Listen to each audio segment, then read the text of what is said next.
And it will be nice if the people who are going to replay the video will, one, see that we are organized and our presentation is aesthetically pleasant, right? So part of that is you showing your face and face with the official background image, okay? For those who have no copy of the background image, reach out to the chat in Telegram so that you can get a copy. All right.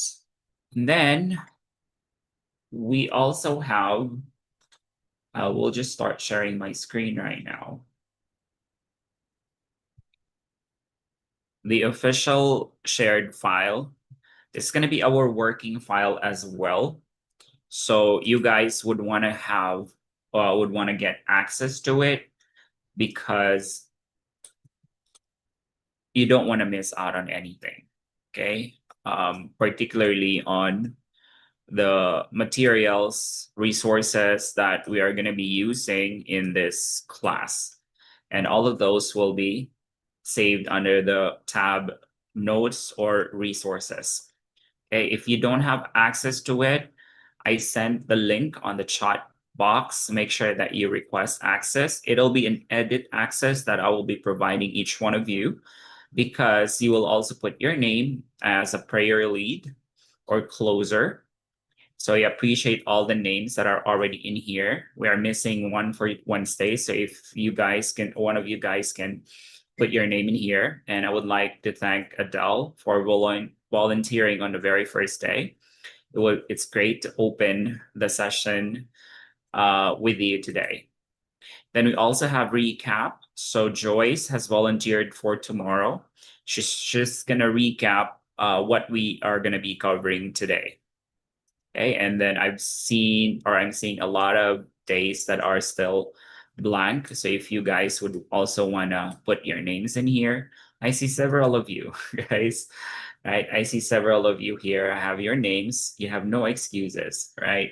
So I would really love that you guys participate in this course so that it doesn't feel like it's a one-way street, right? One way meaning ako lang yung nagbibigay, right? So that means bigayan tayo. You give what you can, right? And I give what I can. It's always like that in life. There's always give and take, isn't it? And then quote for the day. So later on, we'll give Jane an opportunity to share with us her quote and tell us a little bit more about it, right? And then we also have going to be our tech tip. Jonah did volunteer to have for the day her tech tip, but I have you put for tomorrow, Jonah, because I feel like I would need to show you guys my tech tip for today. Okay, which is very, very important as well. And then, yeah, I still see a lot of, actually only Jonah did volunteer for the tech tip. So if you guys also would want to put your names in here, I would be very glad. And then suggestions, if there's anything that you would want to suggest to make the course better, how we can organize better, or anything that you can think of, feel free to list them down in here in the suggestions tab. Then the feedback, same with suggestions. If you have feedback, just anything, reaction, if you're thankful, if you're grateful, or you feel like you're lost, you don't feel supported, you feel overwhelmed, or anything like that, I would appreciate if you could be candid about that and then put that feeling in here. Okay. And then notes and resources, again, there will be more that we'll be adding in here. It could be anybody, right? So I already added two. So very important that you know what the website is of Borderless Accountants, because the resources are also going to be published there. Okay, I'll talk more about these two later on. Any questions so far? Clarification?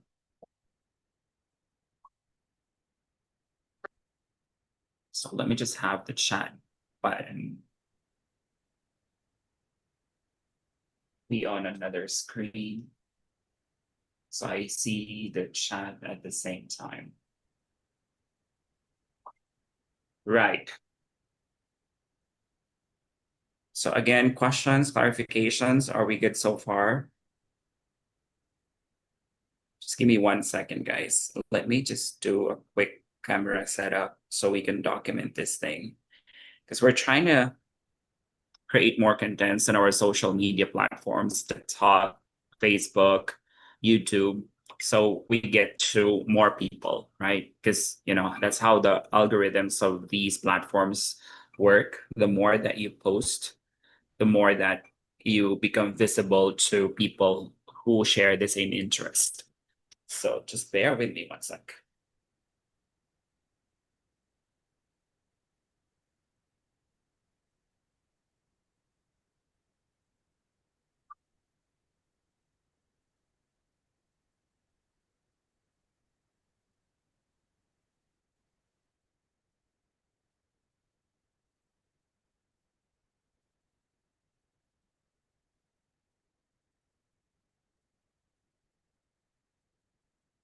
Okay, 1 second.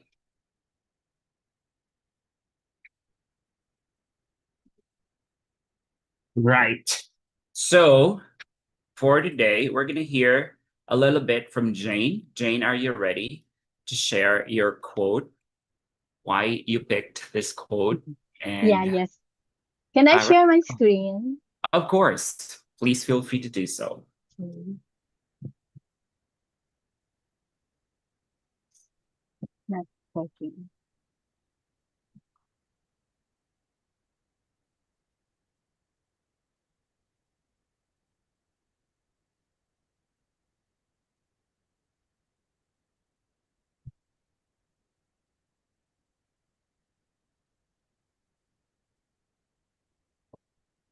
Jane, take it away. Okay. Yeah, this is my quotes for the day. If others can, why can't I? Actually, this is an old motto. Um, I think majority of you already knows this. You're familiar with this. To give you a brief background, I first encountered this when I was in fourth year high school because this is the motto of our class then. So we put that motto on top of the blackboard in bold red letters so that all of us will be reminded of the class motto. So this is very useful to me. I really adapted this in my everyday life. And because this is a very motivational one, and especially when I encountered challenges, when or fear for something that is alien to me or something that I haven't done before. Um, I always remind myself of this motto, and it really helped me a lot. And to correlate this with the online bookkeeping, there are those who are not even accounting graduates or who has no accounting backgrounds, but they are successful in the online bookkeeping world. So it entails shifting our mindset from I can't or I cannot to I can or why not me. That's what the motto says. So, but how? So with effort, with learnings, which is available here in our BA community, by being persistent, we can achieve similar success. And it is believing in our own potential, our self belief, and determination that we too can do it. All right. Thank you. Thank you, Jane. Right. So it's nice, right? Never goes Sorry. old. The other with others can, why I, can't you? If others can, why not let them do it? Charet. Kung kaya ng iba, ipagawa mo sa kanila. Charet. Charet lang. hold on. I cannot unshare. I know, right? So yeah, thank you again, Jane. That's very inspiring. And again, that adage doesn't seem to grow old. And I can also relate to, others na personally, if I see like other people selling their courses online, and when I was considering putting up my own course, that's something that I also ask myself. Like if they can, maybe I also can do it, right? So thank you for sharing that, Jane. Okay, thank you. All right. So you may now stop sharing, Jane. For the tech tip today, I'm gonna show you guys Loom, right? So for those who have not tried Loom ever, Loom is an online or a screen recorder, and I use Loom a lot so that I can share learning materials to the people that I work with. And this is also something that I discovered when I started my career in US tax. So this is how I learned. The person that I was working with before, his name was Jordan. He was based in California. He's a young CPA, excellent one. I came as the second employee in the Philippines as a tax preparer a month after the first employee got hired. So the first employee, when he got trained by Jordan, it was on a live session. But what he did was he recorded that session so that when I came in, I just had to watch the Loom recording. And I felt like it was amazing. It was very effective because, again, I'm a very visual learner. And I am able to pause the recording, replay it, fast forward, anything I prefer, because everything is a recording. So that's what I'm going to share with you today, how you also can use Loom for yourselves. And you can use that, you can use the same thing when you want to share something in Borderless Accountant, be it in your recap, be it in your quote for the day, or in your tech tip, or anything, be it a suggestion or a feedback, right? Because that way you're able to get prepared, right? Like you can have your quote for the day as a recorded video. So all you have to do is just to play that recorded video. So how you do that is through here. Let me share my screen. And I shared with you guys the link on the shared file. So if you go to shared file, you will have the notes or the resources. And then you have here Loom, right? So record the website for the Loom, and you just need to sign up. Signing up is free, and then also using the feature is also free. You can make a recording up to 5 minutes if you're on a free mode, and you can download the Chrome extension here. This is the Chrome extension, so you can do the recording in here, or you can also use the desktop application. So this is the desktop application, right? And I am fond of using the desktop application because I have a premium subscription. And the beauty with the premium subscription is you can customize the screen that you want to record from, right? So you can have a custom size wherein you may not record the entire screen, just a portion of it. So that's a custom size. It's only available if you have a premium subscription. Otherwise, you'll only have the full screen or the specific window option. And if you have a premium subscription, that also allows you to record as many hours as possible. So for now, we're going to try to record a full screen. So if you do full screen, and if you have multiple screen, it's going to allow you to select which screen to record record from, right? So in this case, we're going to record, for example, this screen, my first screen. My second screen is into onto the right. So, and then I hit start recording. And There. So now it is recording. Everything that's on my screen is recording, and it's also going to capture the audio.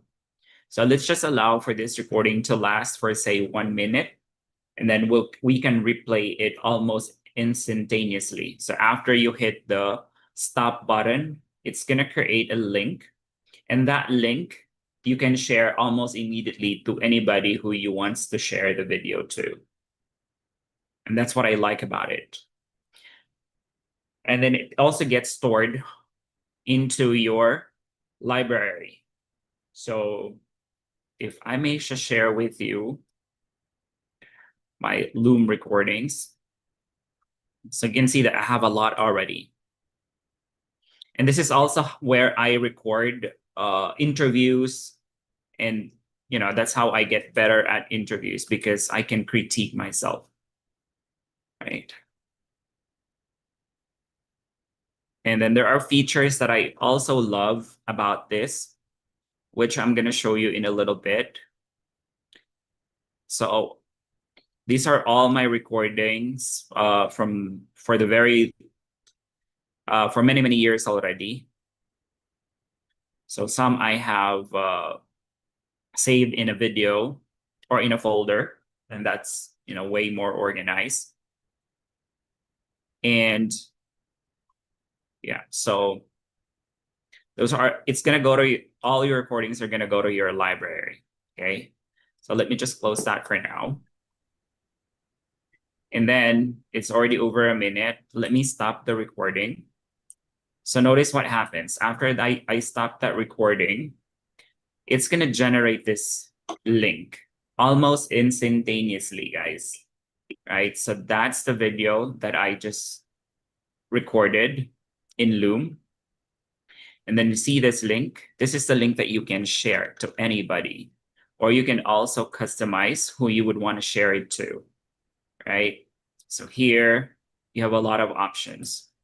And as a matter of fact, I'm going to share that to the chat right now.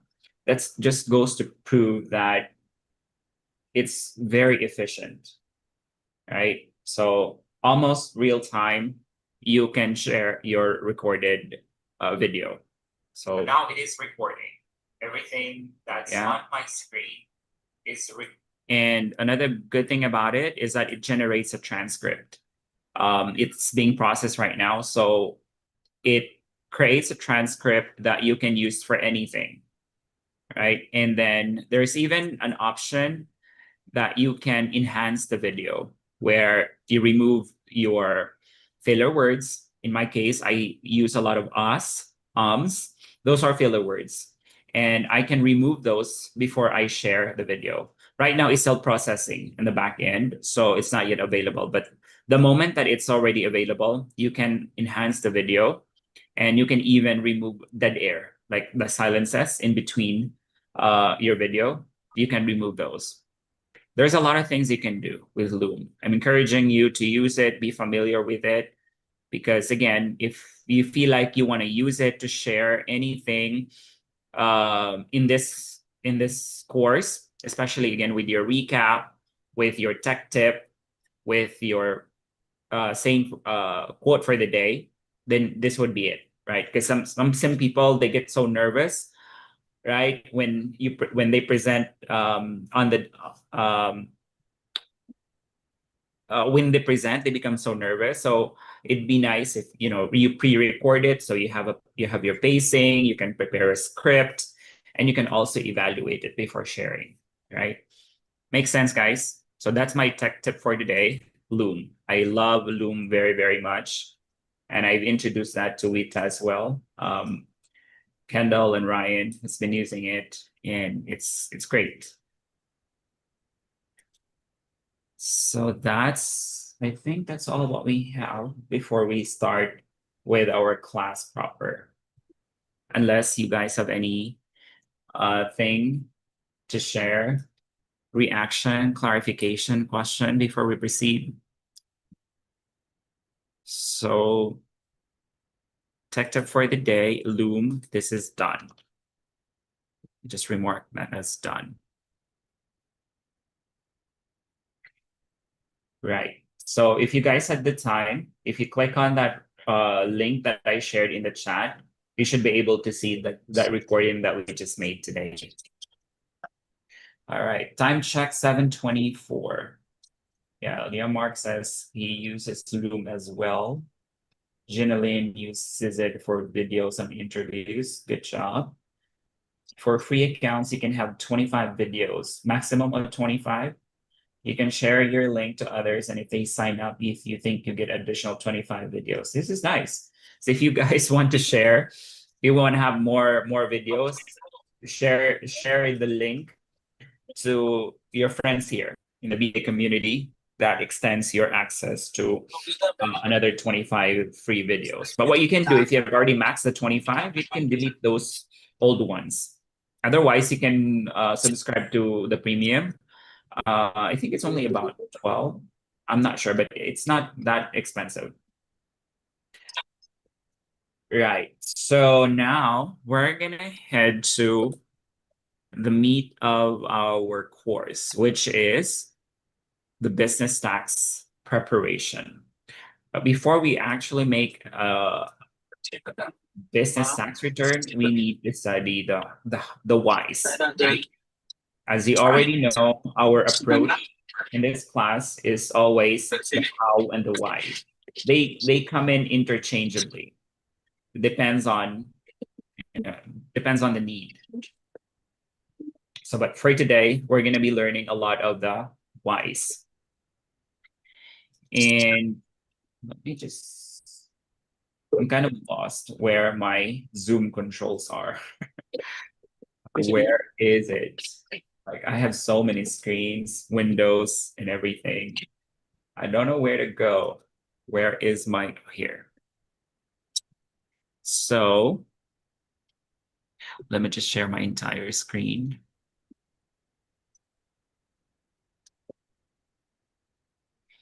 Another reason why I shared with you the BA website is because the resources that we're going to be covering in this class is lifted from Gleim, right? And I've also made that available in the website itself.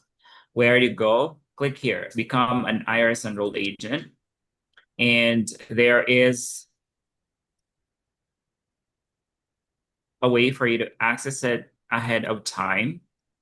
So if you have already created an account, just simply log on to it.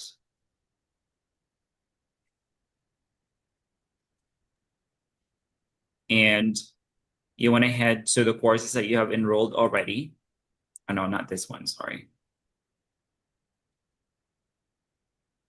So becoming an enrolled agent. And you will see that we have two parts here, actually three parts. So the first part is the individual, which we have already completed. And by the way, this is a copyright notice from Gleim. I made it a point to share it here. So this is their copyright notice. So all rights reserved. This material is copyrighted and owned by Gleim Publications, Inc. And any person is hereby authorized to view, copy, print, and distribute this document subject to the following conditions.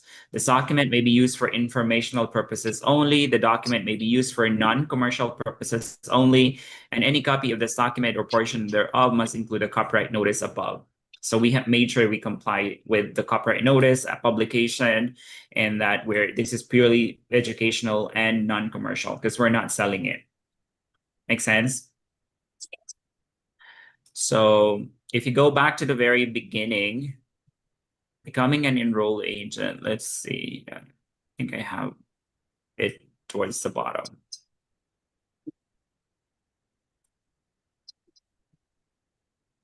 Right, so after the individual section, which have 14 study units, you see here business.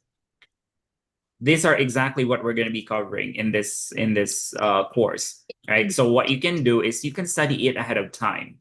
And then if you still want to join the live session, then please feel free to do so. I would prefer it that way because if I study it ahead of time, I come into the discussion with already an idea what's gonna be covered, right? And I already would have questions that are gonna be prepared so that I can ask it during the live session. Or if there's anything that I feel like I can add to the discussion, then I can do it because I would also encourage you to do so, right? So again, you're welcome to study in advance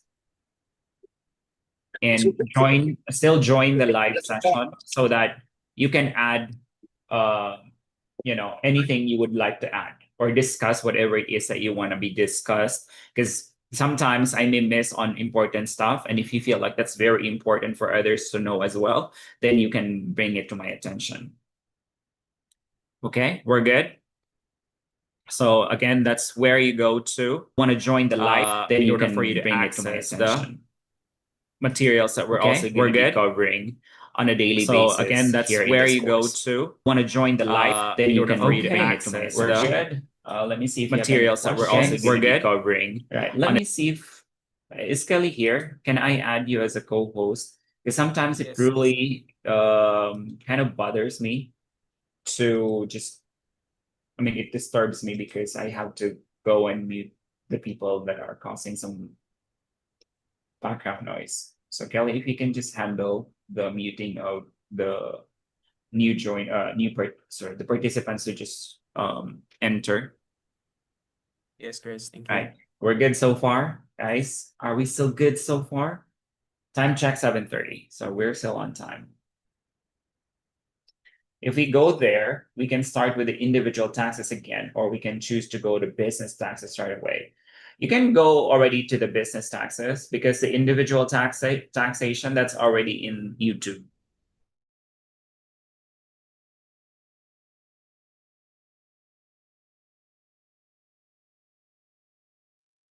Chris, excuse me. Can you unmute yourself? Oh, sorry, I was muted. Or did I mute myself? I mute all. So I was just answering the question from Arnold that if we go there, can we start with the individual taxes again? Again, you can skip the individual, just go straight to the business taxes section. And then this is self-paced praise. All right, so let's get started with our study unit number 1 for the business tax prep course. So unlike the individuals section, this particular section have more study units. See, there are 20 study units. As opposed to the individual, there's only 14 in the individual.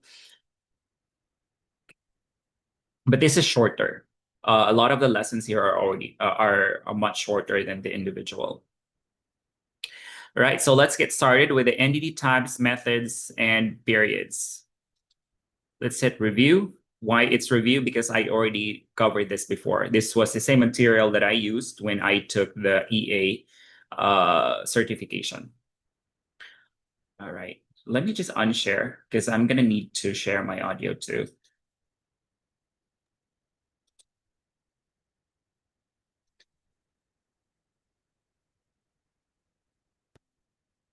Right, so let's take a look at the introduction first.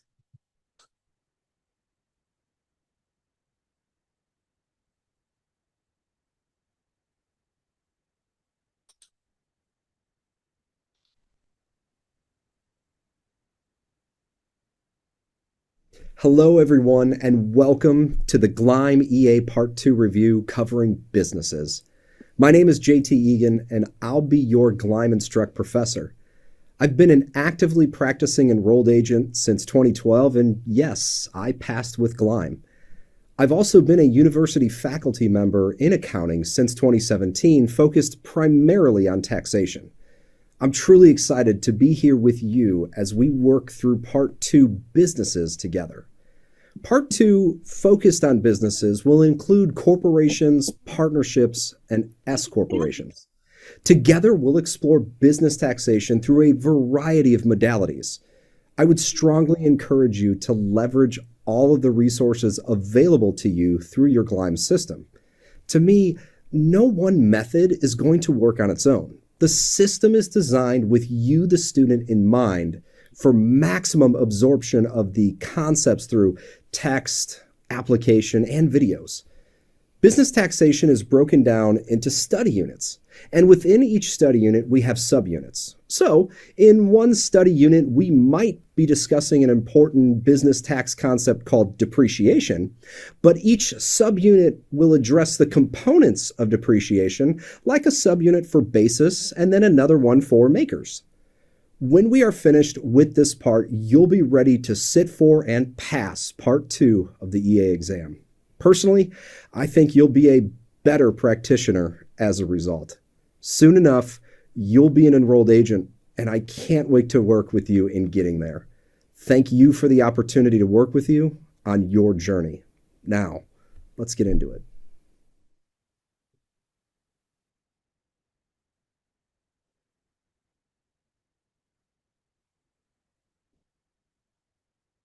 Hello, everyone, and welcome to the GLIME EA Part 2 review covering businesses. My name is JT Egan, and I'll be your GLIME Instruct professor. I've been an actively practicing enrolled agent since 2012, and yes, I passed with GLIME. I've also been a university faculty member in accounting since 2017, focused primarily on taxation. Sorry, JT, we already heard that. Let's move on to the next.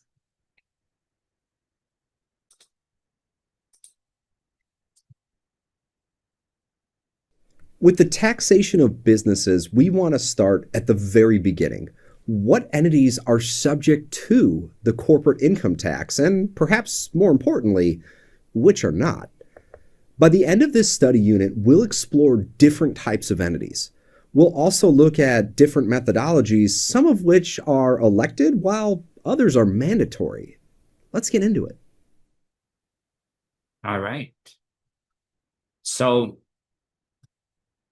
guys, if you are wondering what an enrolled agent is again, you want to go back to the very first video of Borderless Accountants, the session number 1 for individual taxation. I shared with you in a more detailed manner the enrolled agent's practice. And JT happens to be an enrolled agent. And that's the beauty of what we're doing here. We are hitting multiple birds in one stone. So in here, you will learn the business US tax prep using the actual tax software called ProConnect and Drake. So which is not going to be covered in GLIME because GLIME is purely theoretical. But what we're going to do is we're going to put into context everything that GLIME is presenting into the actual practice. So there's the why and then the how. So we're going to put them together.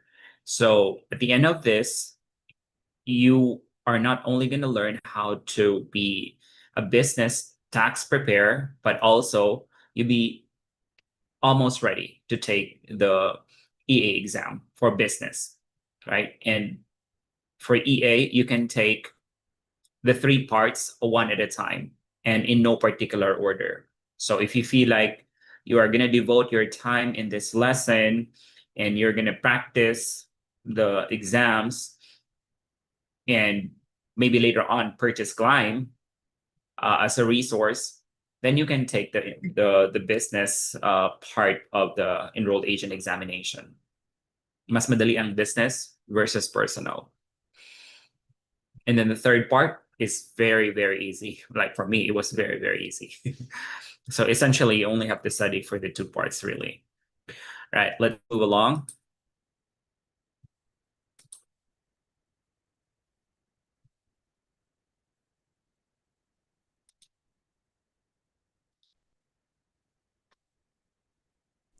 Businesses have a few options to choose from for their entity type, amongst other things. So let's explore the tax implications. So here you see a list of different business entity types.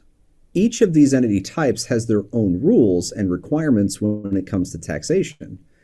A taxpayer must carefully consider the rules and regulations and the tax implications when selecting the entity type. A sole proprietorship is a flow-through entity where the owner has unlimited liability for the business. It is a flow-through entity, so the income and resulting tax liability flows through the entity to another entity that is the taxpayer. In this case, any tax liability flows through to the individual who owns the sole proprietorship. The sole proprietorship reports the profit or loss on a Schedule C or Schedule E for rental real estate. A corporation has limited liability to the owners for any business issues. Creditors may only seize the assets of a corporation for settlement of a debt and may not look to the owners. C corporations must file separate returns and are taxed at the corporate level. Any distributions paid out to the owners are then taxed again as dividends. This is why the C corporation status is said to have double taxation. S corporations are special corporations where the liability is limited to the corporation. The tax liability flows through to the owners on a day-by-day basis. Partnerships depends on the type of partnership for liability purposes. General partners have unlimited liability to debts of the company, while limited partners do not. Partnerships are flow-through entities, and the tax flows through to the partners of the partnership. Limited liability companies, or LLCs, are non-corporate and have a setup that combines the attributes of corporate limited liability and the tax advantages of general partnerships. Single-member limited liability companies, often abbreviated SMLLCs, are generally disregarded entities unless they elect to be taxed as a corporation. The individual reports the income on their Schedule C for their federal income tax return. Estates and trusts are filed on single-member. Right. So before we proceed, let me just give some emphasis. In this course, we're going to be covering sole proprietorship or the single-member LLC. They're pretty much the same, right? The difference between the two is that the sole proprietorship is not necessarily registered before the state, meaning the business, my business, see taxpayer, but he did not create an LLC. In the US, if you will create an LLC, you will have to register it before the state and then with the IRS so that you get an EIN, Employer's Identification Number, right? But you're not required. You can do a business as a sole proprietor because that is still going to be part of your individual tax return anyway. Why do businesses put up LLCs? And why do businesses have to put a single member LLC? Is if they want it registered for whatever purposes, mainly for establishing credit, right? Because it's a separate entity now. There's an EIN, and they can open a bank account for that LLC, not under their name, right? And then the liability becomes limited only up until the assets of the LLC. So that's why they want to create another entity. And as far as the IRS is concerned, it is called, the technical term in the IRS, you will hear this a lot, it's a disregarded entity. Disregarded because it's not regarded as a separate entity from the owner. The single member LLC is the same as the owner, even if it already has its EIN. And one common misconception among business owners, and you will also hear this a lot when you start engaging with clients, is that whenever they put up an LLC, they may have a misconception that they now have to file a separate tax return because they have an LLC. That is not the case. right? So whenever you first engage with a client and the client says, I have a separate LLC, don't stop from there. You'll have to ask further. Client, are you the only one who owns the LLC? If the answer is yes, that's likely a disregarded entity. Now, follow up with another question. Ask the client, did you file a 2553 or a form 2553? That's an S Corp election. If the client says no, then the answer is it's a disregarded entity. Why is it important? Because that entity will only file a Schedule C, and that Schedule C is part of the individual tax return, right? But when the client says yes on the first question,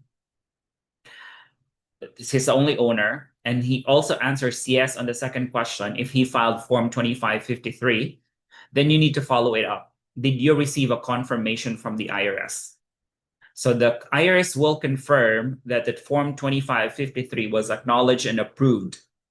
And if the answer is yes, then that's an S Corp.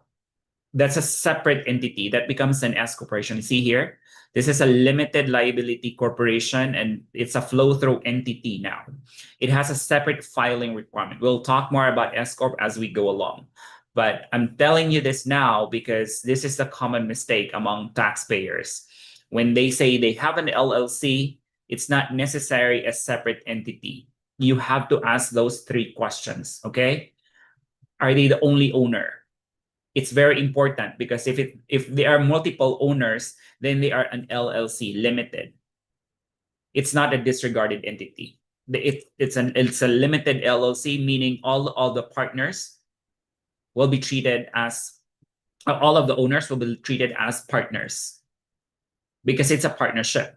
Because again, it's multiple owners, right? So the owners are necessarily partners. But if there's only one, then it could be a disregarded entity. Clear so far? So the difference between the two, this has a separate EIN. Filing, Schedule C. And we're going to cover Schedule C shortly today. Then corporations, this is the 1120. We are going to cover this in this lesson as well. The S Corp, I've already mentioned that, as well as a partnership. So partnership and S Corp, they work almost the same, but there are differences. And we're also going to be covering partnership on a different section here. Right? Let me know if you have any question, type it in the chat or raise your hand. Otherwise, let's continue. For limited liability companies, often abbreviated SMLLCs, are generally disregarded entities unless they elect to be taxed as a corporation. The individual reports the income on their Schedule C for their federal income tax return. Estates and trusts are filed on Form 1041 and are separate entities and taxed separately from individuals. Trusts may be created during an individual's life or at death under a will. Estates come into existence at the time of death only.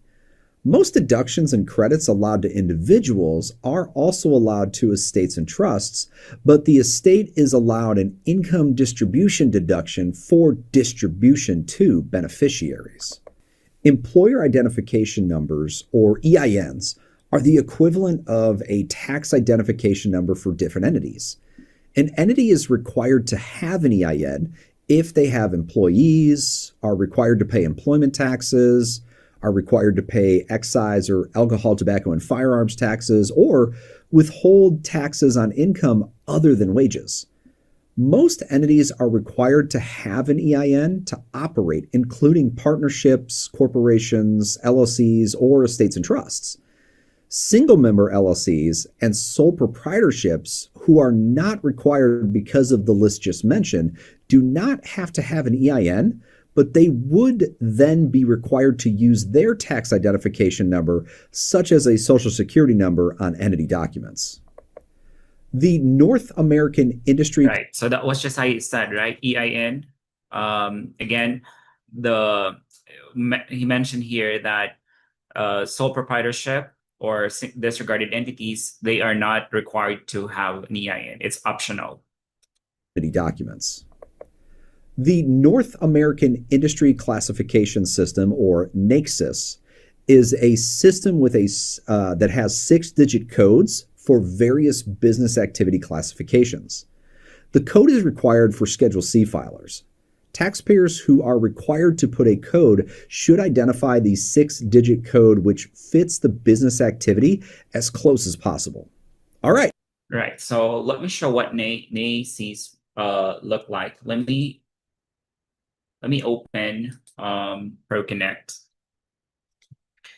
And Kelly, if you can actually go to the recorded video that you posted in our Facebook page on how to set up a ProConnect account, can you put that as a resource in here? And for those who can make a recording on how to set up Drake, I would appreciate if you can do one. Use Loom for that recording.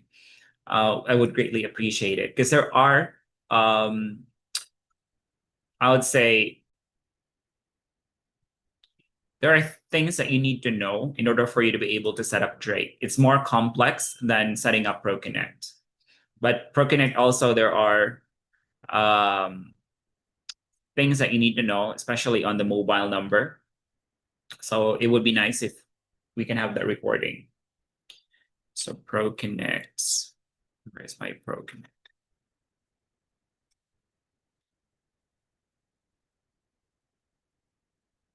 So let's just go to Schedule C, just so I can show you what NAICS, or where to look for the NAICS and how does that relate to the actual form. Okay, let me see what my number is. 35476.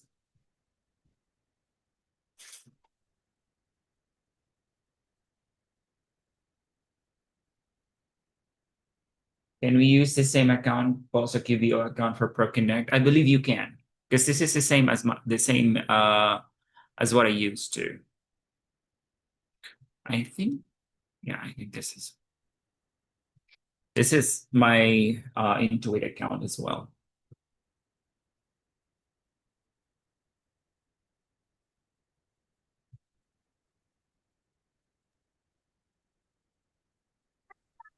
So you can go to tax returns, and then let's see here. I think I have one tax return. So as per Jessica, when you're inside Ayan. Cubicle, just look for the apps and then look for Tax ProConnect. return na to. Diyan ka nakikinig tapos dito ka nag-iipon.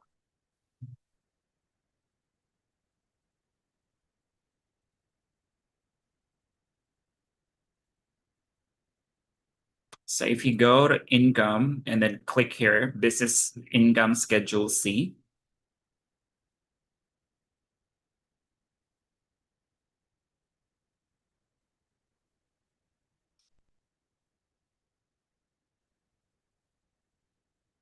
It's Control F, NEICS.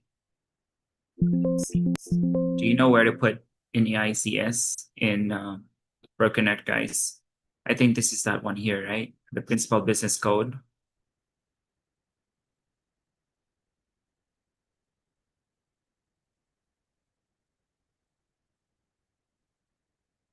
Yeah, I think this is that. So this is the code, right? Just some software have different approaches in terms of putting up the in ACS. Some would just require the code. Some would give you a list of drop downs that you can choose from.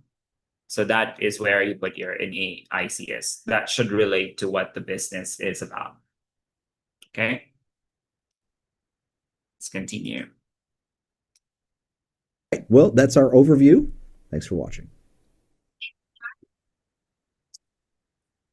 Which form of business entity is not a legal entity separate and apart from its owner? All right, so we've got our 4 options: corporation, partnership. Answer based on what you have understood in the presentation.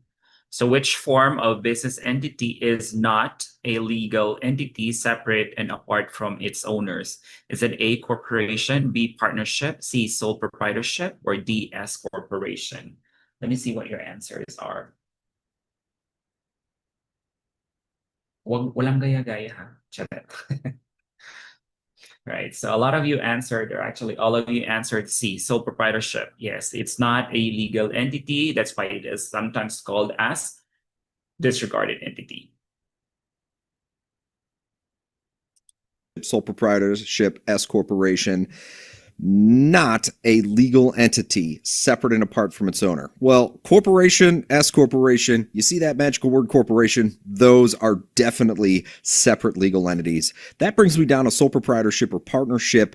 And interestingly, you can have a partnership that is not a legal entity. You just have two folks working together, two or more folks working together. But the one, to me, if they kind of approach this question as a answer with the best response, that best response is definitely in this case going to be C, sole proprietorship. That's just somebody who just one day decided, I'm going to start a business, and you're in business for yourself. You're self-employed. You are a sole proprietorship. There is nothing there from a separate legal entity perspective. Partnership, maybe, but sole proprietorship, definitely not. Therefore, best answer, C, sole proprietorship.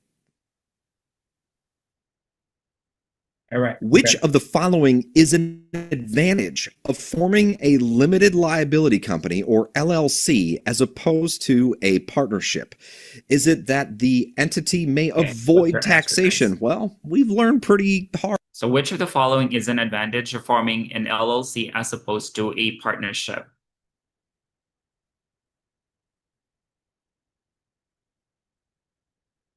Okay. Just in make an this educated in guess our if this was studies not that covered. avoiding taxation, that's not really going to be one. B, entity may have any number of owners. Is that an advantage? Is that something that we were looking for? C, the owner may participate in management while limiting personal liability. That to me sounds like an advantage. Isn't it an actual advantage to have a number of owners? Not necessarily. D, the entity may make disproportionate allocations and distributions to member. Is that an advantage or is that a disadvantage? So if I'm looking at these questions from the perspective of select the best answer, which response replies to the question? And this question was looking for an advantage. And one of the advantages would be C, the owner may participate in management while limiting personal liability. Distinct advantage of the LLC. Therefore, that's our answer. The answer response is C. All right. Good job to those who answered C. There are many different accounting methods that taxpayers may use. Cash method or accrual method are most common, but a hybrid method, blending components of both, is possible. Let's take a look at the rules. The accounting method the company selects is the set of rules for determining what year and how to report the income and expenses. The most common methods of accounting methods are cash basis and accrual basis. A taxpayer may use any accounting method when filing the first return, but may require IRS approval to switch to a different method. While no specific method is required for Again, take note, when a business would switch from cash to accrual or accrual to cash, it needs IRS approval. Hindi ganun kadali. IRS approval to switch to a different method. While no specific method is required for taxpayers, the method must somehow reflect the income and expenses of the business. If the IRS disagrees with the method selected, they will refigure the tax under the method believed to be a better fit. Now, generally, most changes require IRS approval.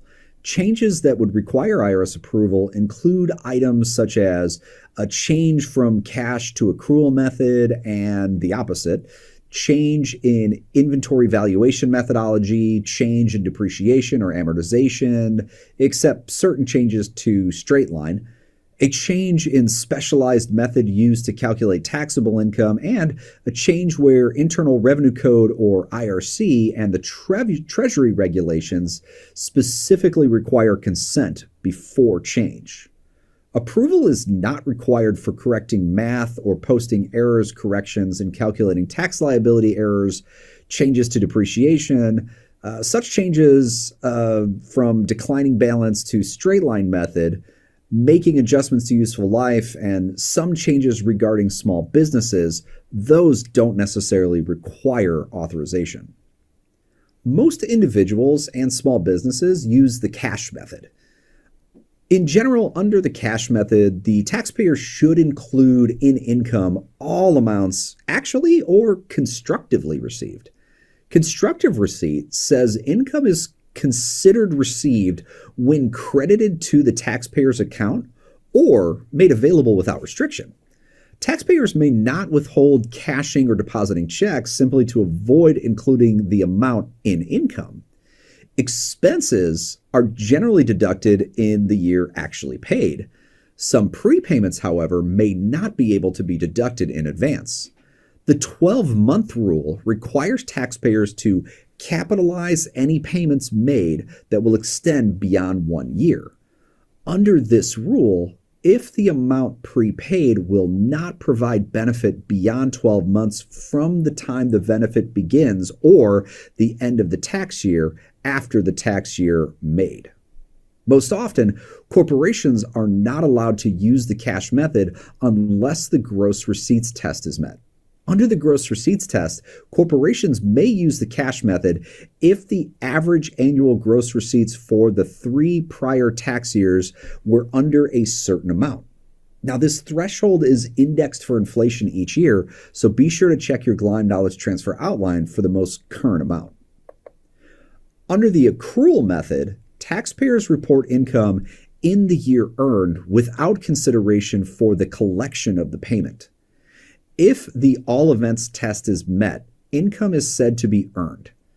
Under the all events test, income is considered earned when all events that need to occur have occurred that gives the taxpayer the right to receive the income, and the amount can be reasonably determined. The accrual basis is required for corporations and for entities in which inventory is being sold unless the gross receipts test applies. When advanced payments are received under the accrual method, taxpayers may elect to defer recognizing the income until the following year if certain requirements are met.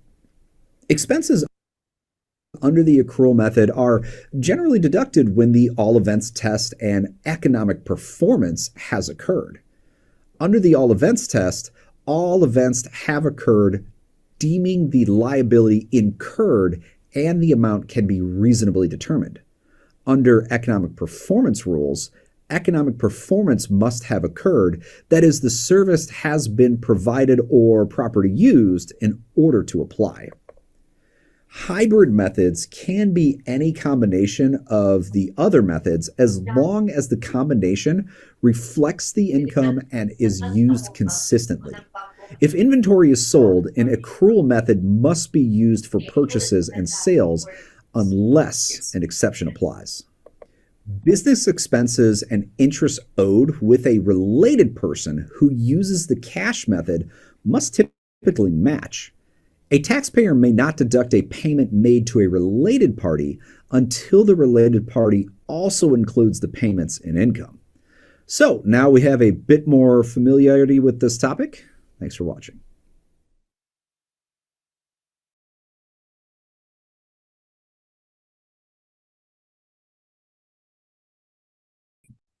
Chris, please send me. All right, sorry. So the reason why we studied bookkeeping first before proceeding to the business tax prep is a lot of the lessons in bookkeeping are covered in the business tax prep. Okay, depreciation, cash basis, and accrual basis of accounting are covered. So, and even inventory method. So how does that apply? In a Schedule C, for example, there is a need for you to determine the accounting method that is used for the business. So in here, for Pro Connect, you'll have to identify if the accounting method was used was cash or accrual. So 1 here, right? Or 2 for accrual. If not, or cash or accrual, you put the description here. And then inventory method, cost, lower of cost, market, or other, right? So that is very important. Even when you are doing, let's say, we are going to create another return in this example. So when you create a return, you will determine what type of return it would be. So see, you have individual, that's 1040 or form 709. We're not going to cover 709. For business, it's either 1065, 1120, 1120S, form 990, or 1041 for trust and estate. So if you select business, and let's just say, create a mock return.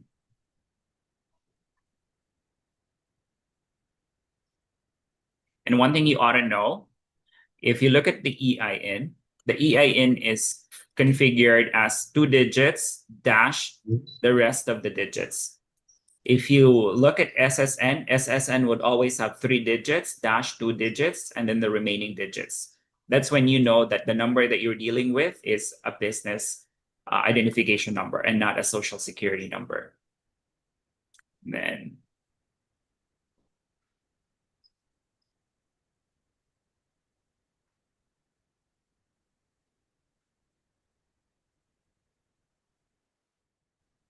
right, just make up anything here.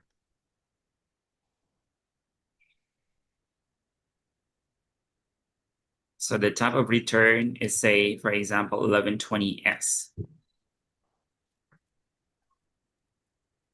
And when you're in ProConnect, you can only be able to create up until 2024 because tax year 2025 is not yet over.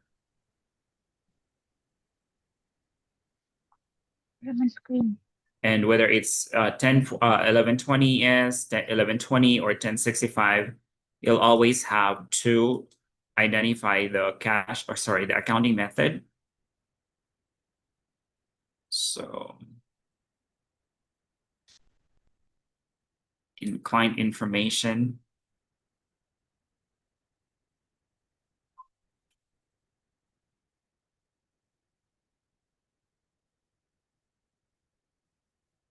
so the business activity, the NACEs earlier, that's also the same thing here with 1120S. See, the accounting method is always going to be there. It's cash, accrual, or other. Other is hybrid.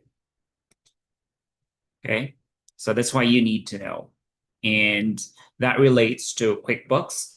Notice if you generate a report in QuickBooks, the P&L balance sheet, there are 2 options for you to choose from, either cash or accrual. You want to make sure that you know the accounting method that is used by your client so that you can provide the correct accounting method. So if you're a bookkeeper and at one point you get asked by a tax preparer who works with your client, and they're asking you a copy of their financial statements because it's for tax preparation, you need to ask, is it going to be cash or accrual? Right? And if it's your first time to handle a client because there was a prior bookkeeper, then you need to also ask, what is your accounting method? And if the client doesn't know, because most of the time clients are not accountants, right?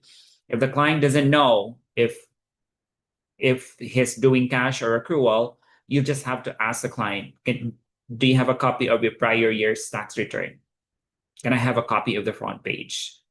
Then you will see if it's cash or accrual on the very first page of the business return. Okay? Again, not many taxpayers know what the accounting method is, right? Because they're not accountants. You would know. And if it's the first year that the business, if it's a first year of the business and you're the very first bookkeeper, usually it's your discretion which accounting method to use, appropriate to the type of business of the taxpayer. Usually, if it does not involve inventory, it's cash, right? If it's like, a consultancy business, real estate, for example, then it's cash. But if it's Amazon, Shopify, then that would likely involve inventory, and they may need to use accrual. Make sense? Yes, JR, modified cash accounting is others. So I hope that makes sense to you guys. Generally, a substantial business inventory requires use of which method of accounting? All right, my friends. So when All right. So I think I just mentioned this. we see inventory, and in this case, substantial inventory, the requirement is that the accrual-based method is utilized for tracking that inventory. So here we see inventory, think accrual, substantial inventory, definitely think accrual. Our answer is C.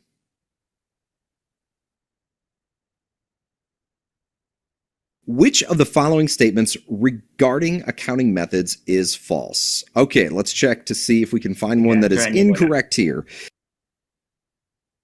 So which of the following statements regarding accounting methods is false? A, if inventories are necessary, the accrual method is used for sales and purchases. B, a combination or hybrid method is not acceptable method of accounting. Letter C, a change from the accrual to the cash method of accounting requires consent from the IRS. Or letter D, under the cash method of accounting, gross income includes items of income actually or constructively received during the year.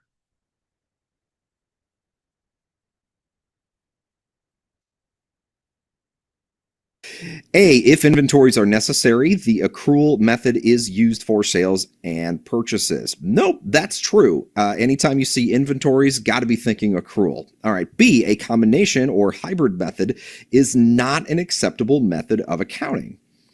Well, I seem to recall in our Gleim Knowledge Transfer Outlines, we discussed 3 different methodologies: cash, accrual, and hybrid. So for that one, that just kind of seems false to me. So I'm going to check that intermittently, but let's read through C and D just to be sure. C, a change from the accrual to the cash method of accounting requires consent from the IRS. So if we're going from accrual to cash, does that require IRS consent? Yeah, actually it does. Going from cash to accrual may not necessarily require IRS consent, but this is going the opposite direction. D, under the cash method of accounting, gross income includes all items of income actually or constructively received during the year. Yeah, that's true. So I think B ends up being the best answer here, and that's absolutely correct. That is the answer that we're looking for, is B. That one is false.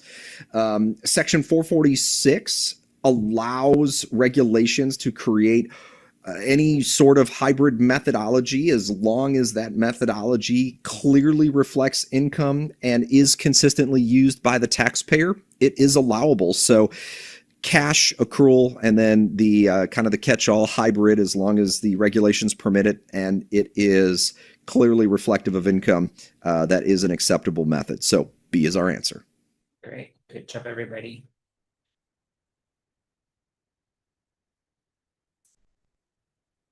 Inventory, which are assets a business has for sale, have some particular tax rules, so let's explore.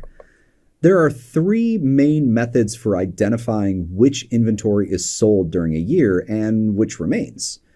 They are specific identification, first in, first out, or FIFO, and last in, first out, or LIFO. Under specific identification, as its name implies, the taxpayer identifies exactly which inventory items at which cost were sold and which inventory is still around and available for sale. Under FIFO or LIFO, the taxpayer may not be able to identify which inventory items were sold. Under FIFO, the assumption is the first items brought into the company with the first items to leave or be sold. So the cost of goods sold would be based on the earliest purchased items' prices. Under LIFO, the assumption is the last items brought into the company were the first items to leave or be sold. So the cost of goods sold under LIFO would be based on the most recently purchased items. There are special rules with LIFO, and using LIFO tends to be complex, so be sure to review the specific requirements of LIFO. The inventory valuation method selected should reflect the best method that reflects the income reported. The cost method includes the cost of the inventory item, both direct and indirect. The lower of cost or market method, or LCM, permits a taxpayer to write down the inventory value if the market value is lower than its costs.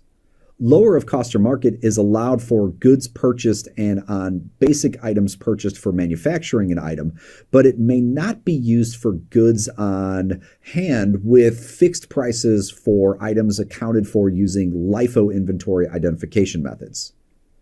The rolling average, if used for financial accounting, can be used for tax purposes. Under the rolling average method, a new inventory cost is calculated with each set of purchases. Under the retail inventory method,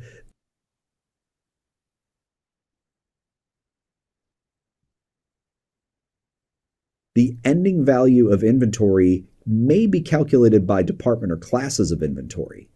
The retail selling price of inventory on hand at the end of the year is reduced by the approximate cost by. Right, ibalik natin somewhere here. Not be used for goods on hand with fixed prices for items accounted for using LIFO inventory identification methods. The rolling average, if used for financial accounting, can be used for tax purposes. Under the rolling average method, a new inventory cost is calculated with each set of purchases. Under the retail inventory method, the ending value of inventory may be calculated by department or classes of inventory. The retail selling price of inventory on hand at the end of the year is reduced by the approximate cost by considering the average markup, which is a percentage of the total retail selling price. So here are just a few additional items to consider as it relates to inventory. When inventory is purchased or sold, whether they are sold freight on board shipping point or freight on board destination, typically abbreviated FOB, it determines the ownership while in transit. FOB in this case again means free on board. FOB shipping point means the buyer is paying the freight costs, which increases the inventory cost, and the buyer takes ownership of the property once it is sold. Under FOB destination, the seller is paying the freight costs, which increases operating expenses, and the seller, owner of the inventory, has the inventory on its books until it reaches the buyer. Goods held on consignment are those inventory items in which the seller does not take ownership, but sells items on behalf of the owner. When a taxpayer has goods out on consignment, they still own the inventory and must include the cost as inventory, even though they do not have physical custody of the items. Now, some taxpayers who are allowed to bypass the accrual method requirements because of the gross receipts test may treat inventory as materials and supplies. There are some inventory valuation methods that are simply not allowed. Examples include deducting a reserve for price changes or including work in process at less than full value. When valuing inventory, it is important to fully understand the requirements and the valuation options available for that particular type of inventory. All right, well, thanks for taking stock in our inventory discussion. Appreciate you watching. Right. Some of those already a review of the bookkeeping course, right? Which of the following statements with respect to methods of valuing or identifying items in inventory is false? Okay, so looking for the incorrect one. So let's answer this. Which of the following statements with respect to methods of valuing or identifying items in inventory is false? Again, false statement.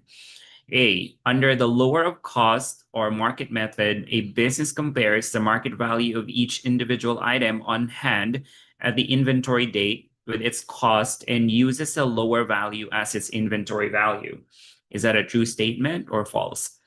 Letter B, if a taxpayer uses the specific identification cost method or the lower of cost or market method to value inventory, he or she may switch between the cost and the lower cost or market method anytime he wishes, as long as the method he chooses is used for a complete tax year. Letter C, you may adopt the LIFO method by filing either form 970 or the application to use the LIFO inventory method or a statement that has all the information required in Form 970. Letter D, deducting a reserve for price changes or an estimated amount of for depreciation in the value of your inventory is not a recognized inventory practice for tax purposes. So which one is the false statement? Let's see. A, under the lower of cost or market method, a business compares the market value of each individual item on hand at the inventory date with its cost and uses the lower value as its inventory value. Yeah, actually, that's textbook definition of lower of cost or market method. So that one seems to be okay to me. B, if a taxpayer uses the specific identification method or the lower of cost or market method to value inventory, he or she may switch between the cost and the lower of cost or market methods anytime he or she wishes, as long as the method he or she chooses is used for a complete year. Okay, kind of a red flag for me on that, because if there's one core tenet that we learned in inventory in our GLIME knowledge transfer outline, it's that the IRS just likes consistency and doesn't like change. So switching back and forth kind of to me seems like something they would not want you to do. Let's check C and D just for completeness here. C, you may adopt the LIFO method by filing either Form 970, application to use LIFO inventory method, or a statement that has all the information required in Form 970. And I'm remembering back to our knowledge transfer outline, and yeah, Form 970, I'm remembering that, and as long as I'm telling the IRS that I'm going to LIFO, that one is usually the easiest switch to go to LIFO, because that's typically what is used for financial statement purposes. D, deducting a reserve for price changes or an estimated amount for depreciation in the value of your inventory is not a recognized inventory practice for tax purposes. And that makes sense to me as well, because any sort of reserves or guesses, the tax code just doesn't like them. It has to be actual losses before the IRS or the tax code will actually permit them. So for me, B ends up being the best answer here in our reasoning and deduction, and B is the correct answer. The reason why is that the two most common methods to value inventory are the cost method, right? What did the business pay for it? Or the lower of cost or market method, which we sort of articulated there as we reviewed A. And once a method is selected, you can't change. And this is just a core common theme that you will see in the tax code, is that the tax code doesn't like change. It likes consistency. You can't just switch back and forth to whatever gives you the best answer, because over time, it doesn't produce the fair taxable economics of a business. So B is absolutely the correct answer. That is a false statement. So we pick that. We'll move on to the next one.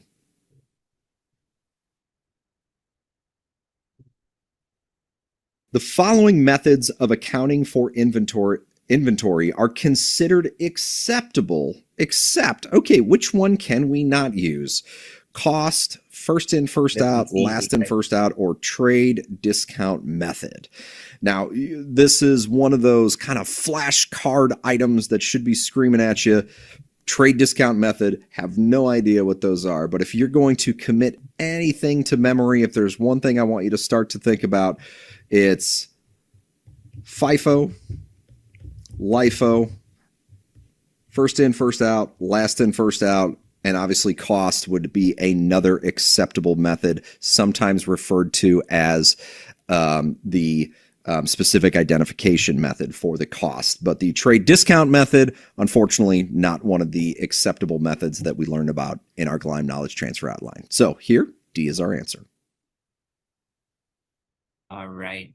Before we proceed, there is a question from chat I saw earlier about how do So you how do we account. break up a Wait, taxpayer's... JD. How do you treat inventory losses in filing taxes? So I think I have not encountered that before, but what I think is that it will be in the cost of goods sold, because the way we input cost of goods sold in a business return is here, Form 1125. And you see here, you have beginning inventory, and then you have ending inventory. So if there are inventory losses, then that would be part of your COGS already. So I guess that's the best answer to your question. There could be another approach. I don't know. We can research on that. But if inventories are counted or valued, then any losses would be implicit in the COGS. And most software, the beginning inventory and the ending inventory, they are not inputable, meaning you cannot input numbers in here because this will have to be taken from the balance sheet, right? So if this is a business return, you also have to input the balance sheet, which is the Schedule L here. So you have your inventories here, right? So whatever is your beginning and ending will be picked up in the Form 1125A. And if they're different, usually it would cause diagnostics error, right? You'll need to justify that. Why is the numbers different? Make sense?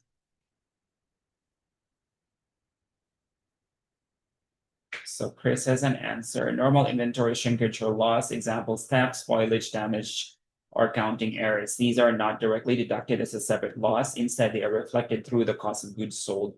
You adjust your ending inventory downward, which means increased COGS and reduces taxable income. Yeah, so I think that's in consonance with what I just mentioned earlier. It will be implicit in the COGS. Thank you, Chris. And guys, yung mga na-overwhelm sa mga terminologies natin, pagpasensya niyo na, ganito talaga sa tax, business tax. Meron talagang mga accounting terminologies. But these are basics. I'm telling you, these are just basic. Inventory, depreciation, cash, or accrual, these are basics. And again, that's the reason why we had to study bookkeeping first before business tax prep. Okay? And if you feel like it's overwhelming to you right now, it's okay. It's not, this will make sense eventually, right? And you are not going to be asked about these things typically. It helps that you have an understanding, but if you are someone who's preparing tax return, if you know where to input the numbers in the P&L, in the balance sheet, you know where to go, you can still be a tax preparer. Although there is an advantage for someone who has, again, a bookkeeping or an accounting background when it comes to hiring, right? Because if there's multiple of you applying for the same position and you are someone who do not have an accounting background, you may not be able to get hired as a tax preparer, right? Especially for business. So that's why we have the bookkeeping lesson available so you can study it and you learn the basic terminologies. Okay. Business into separate time Right. periods. So this is another topic that we've covered in the bookkeeping, right? The time period.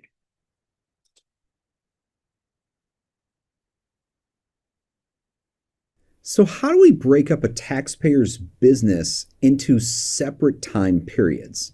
This is done in artificial timeframes called accounting periods. So, let's walk through it. A tax year is an annual accounting period used for keeping records and reporting both income and expenses to figure taxable income.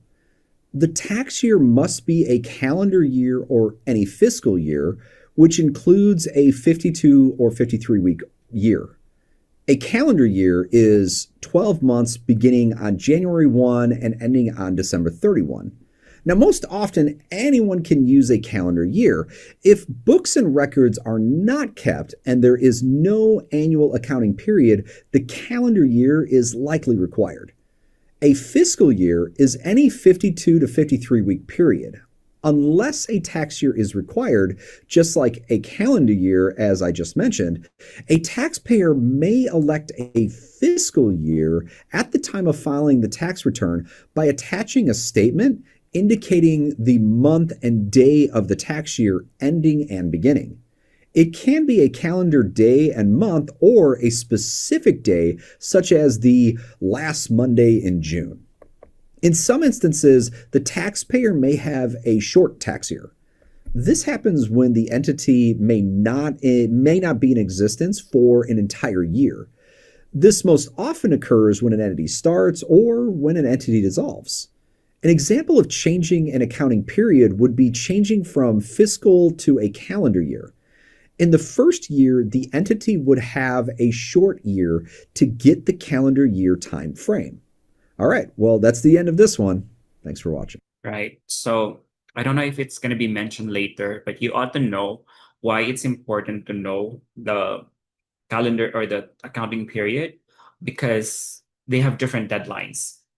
So calendar year ends with December 31, right? And the deadline for business tax return filing is March 15, right? Regular deadline. And if the business opts to file an extension, the extended deadline is September 15, right? But it's different for fiscal, right? Because it's always going to count the 3.5 months plus 6 months extension. So you have to also know that when you're reviewing a tax return, you want to make sure that you know what the accounting period is. Although majority will have a calendar year, but there are also that follows fiscal and some even short year if it's a new business. So I'm not sure where to go in BrokenNet to identify if that 3-week taxpayer year. has a fiscal A year calendar or year short year is 12 or months calendar beginning. year, but it has to be. I'm not sure where to go in BrokenNet.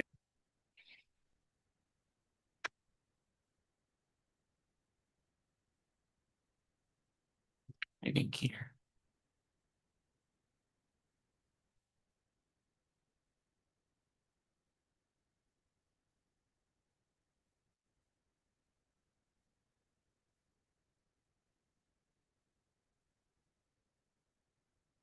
Yeah, short tax year, if it's initial return, if it's a final return.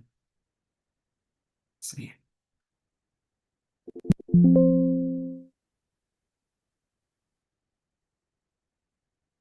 Yeah, beginning fiscal year. So if you put something in here, then that means fiscal, right? Otherwise, it's considered to be calendar. Some software would also make you choose with whether it's a calendar or fiscal. So that's the purpose of the accounting period.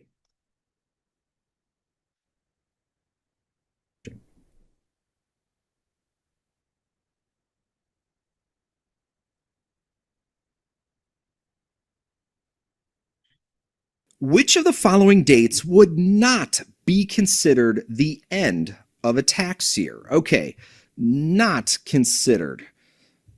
All right, so We can eliminate a couple of these pretty efficiently, right? I think surely December 31st, 2024, that's a pretty common year end. So that one is going to be an end of tax year. And then I've got September 30th, April 15th, or the last Friday in June. Now I'm going to eliminate B as well because there's one key piece of information that should be ringing through to you, which is the end of a month. And it's December 31st. There's 30 days in September. That's the end of a month. So September 30th is a proper fiscal year that could be selected for a tax year end.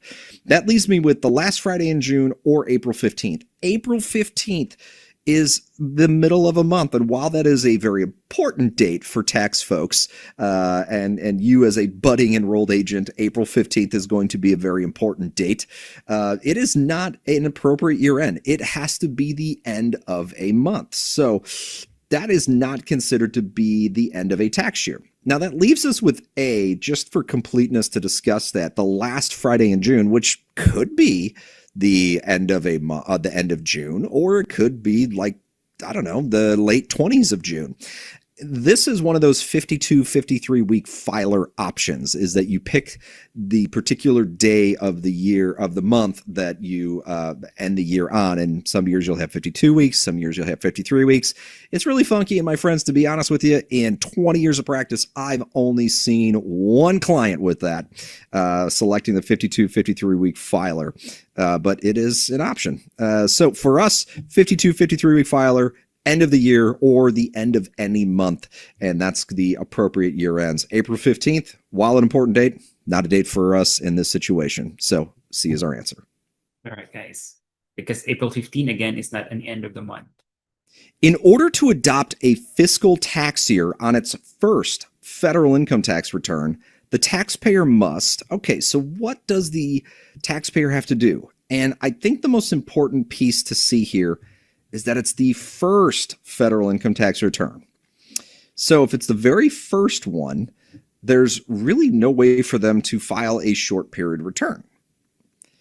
Do they have to attach a completed Form 1128 to his or her fiscal year basis income tax return?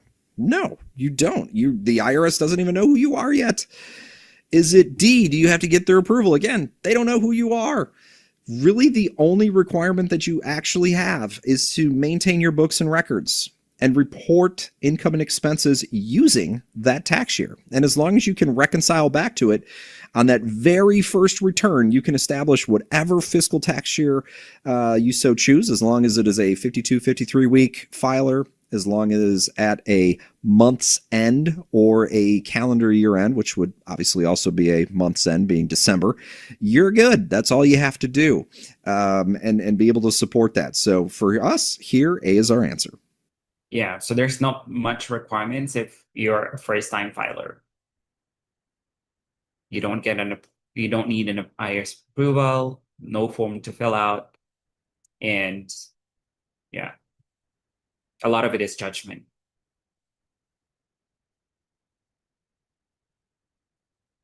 All right, that's it. Was that it for our lesson? Bilis. So business entities, accounting methods, inventory evaluation. I think we can stop here. So we've managed to finish, I think, section 1. Right? Entity types, methods, and periods. Diba? Sabi ko sa inyo, mabilis lang sa business tax. Marami siyang sections or study units, pero maiikli, unlike sa personnel. So we're done. We're done. Study 1 out of 20. Isn't it amazing? How do you guys feel about it? So, di ba, recollection pa lang naman ng mga natutunan niyo sa prior, immediately preceding course natin. O sa iba, yung hindi na nag-take ng bookkeeping kasi mga may accounting background na, it's more of a refresher for you guys, right? So, whatever applies generally in the Philippines, apply in the US too, right? Kasi nga, accounting naman is universal. So, it's pretty much the same. Medyo may mga, I keep looking for that word. May mga peculiarities in the US na hindi applicable sa atin because like S Corp, may partnership tayo. Actually, meron na rin tayong ano, 'di ba? One-man corporation. So parang S Corp din yun. There's a lot of similarities, definitely. So that is why if you're an existing tax practitioner in the Philippines na medyo na-disappoint how we're doing taxes here, US tax is definitely an option for you, right? There is definitely an option wherein hindi necessarily makakompromise yung mga natutunan, mga principles of accounting talagang apply nyo, principles of taxation, yung pagiging faithful nyo doon sa mga numbers na kailangan i-report dito sa US tax practice. Natin na i-experience yun. And one of the greatest advantage that I see is and that I experience is that you're a tax practitioner and yet you don't have to go to an office at all. You work from home or you work from anywhere. You cannot do that if you're practicing in the Philippines, right? Because you will have to go to the PIR, right? You will have to go to some offices in order for you to file a return, fix an issue with your client. In the US, you can be anywhere in the world. All you need to do is a computer and internet. Sometimes you need to have a system like a phone number or a phone system that you can call the IRS or your client. But that's pretty much it, right? And other than that, it's more lucrative, right? Again, lalo na sa mga nagbo-bookkeeping because you can convert your bookkeeping clients as your tax clients. And you already know, requirement natin to become a tax practitioner is just a P10. Minsan nga hindi required. If you are looking to work for a firm, and that's the best way to learn tax, work muna with a firm. Because then you will get exposed to so many clients, may reviewer ka who will give you feedback on the returns that you prepare, with the errors, the mistakes that you need to work on to be better. That's for me the most recommended way for you to get into the US tax practice. And then once you mature, then you can build your own LLC, right? And eventually build your own firm. Yeah, that's just an intro. We have 19 more to go. I hope you guys continue to stick around. Any guys, you have questions? To bear the lines and slow process of Philippine government offices. I know. Just to confirm, the deadlines for filing tax returns 11/20 and 10/40, 4.5 months after end of the year. 11/20S and 10/65, 3.5 months after year end, after end of tax year. That is correct, Chris. We'll tackle more about deadlines in some of the materials in line. Right, plus MOPA SOPs. Yeah, there's no such thing as SOP in the IRS. Need to rewatch again, one short break, then I was lost. Mabilis ba, Myrna? Yeah, we instantly our YouTube recording is recording ng live session natin sa YouTube and even on Facebook will be made available right away. So if you need Filing to requirements are if you very need to go important for the back EA because you exam. missed something, This you topic lost your covers both connection, or you high-level had to tax do return aspects. something, it's made available almost instantaneously. Same, so new terms I need to learn. Yeah, some of you I think again are not necessarily having the accounting background, but you guys, it should not be a showstopper, right? The reason why we had to cover again those materials in here because zero-based tayo, right? It's presuming you don't have a background at all. So far na-discuss naman ng mabuti yung cash and accrual basis, yung accounting method, the difference between calendar and fiscal. So that's all you need to know, really. Nosebleed ba, Gina? Again, that's okay. And as we go along, we will get more familiarized with how it works. Unti-unti na nating nire-relate blind material versus the tax software. If you can see, I'm transitioning from the material to ProConnect so that you know where the theory relates to actual practice. And that's what we're going to do. Again, because we're preparing you both to become a tax preparer and at the same time be ready to take the enrolled agent exam. I really encourage you to take the enrolled agent exam in order for you to further your career, right? Sa mga frustrated CPAs dyan kasi hindi na makapag-take ng CPA board exam sa Philippines, I can tell you can almost forget about it, right? If you take the EA route, you wouldn't need a Philippine CPA designation anymore. You would not need it. I'm telling you. So yeah, you're welcome, Annalisa. And yeah, it's been a great session today. Unless you have any more questions, I guess we're good. And we'll see you guys again tomorrow. Cover lang natin yung mga for tomorrow na mag-prepare. So prayer lead natin tomorrow is Maria. Thank you, Maria, for volunteering. Joyce for the recap. All the rest, please fill this out. I would really appreciate to see your names here so that I can also get to know you or, associate your face before your name. Earlier, we had Adele and Jane share. So thank you. It's my first time to get to see Jane. I know Adele already. And for the tech tip, we have Jonah tomorrow and then Adele for ChatGPT. Control Shift T for Jonah. We'll know more about those. And then don't forget, you're welcome to send your suggestions and your feedback. And then notes and resources, we will keep this updated as we go along. So make sure that you have access to it. If you don't, make sure that you send the request. The link has been posted in the chat. And I will review those who will get access and I will approve them. At the moment, I have 19 people who requested it. And this is what I'm gonna do. I'll just hit accept all, give access, right? The reason we're doing it is we wanna keep track of the activities within the sheet because all of you have editor access, right? And the purpose of that is for you to be able to put your names. But I wanna make sure that, any deletion that's unnecessary or, that was done by mistake, we can recover, okay?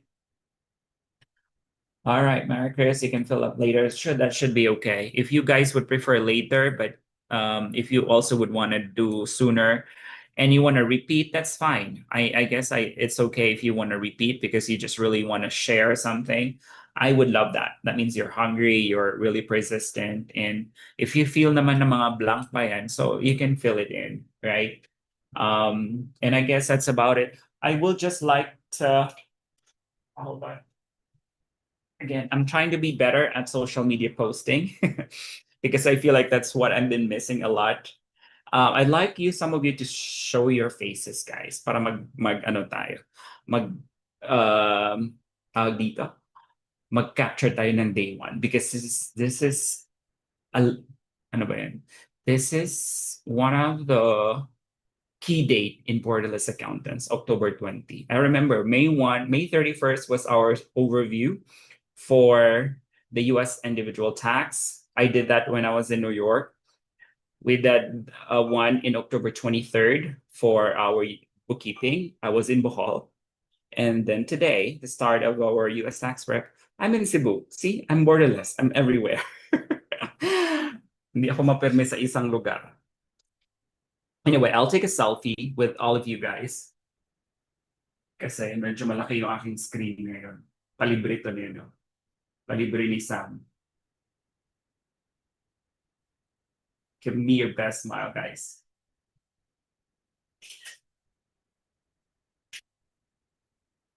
Right. So, thank you, and I'll see you guys again tomorrow.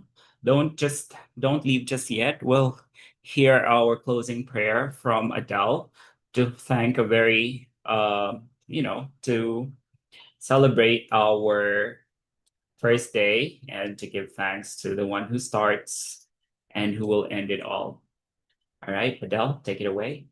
Okay, Heavenly Father, as we close today's session, we lift our hearts in gratitude for Chris, our instructor, our mentor, and of course, for every one of us who participated. May everything we've learned today take root in our minds and empower us to grow.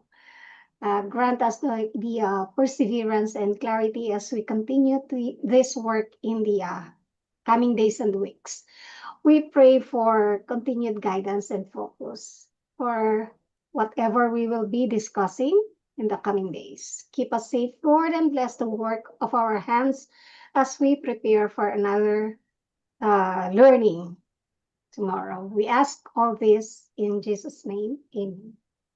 Amen. Thank you, guys, and I'll see you again tomorrow. If you guys have any follow-up question or question, Recording stopped. there you go. Okay. Thank you. Y'all have a good night. And meron ba tayong review today, Shawnee or Cherry, or break muna kayo? Break muna Break po. muna. Break muna. Sige, no problem. So we'll call it a night, and you have a good one. Bye-bye. Thank you. Thank you, Chris. Thank you, Chris.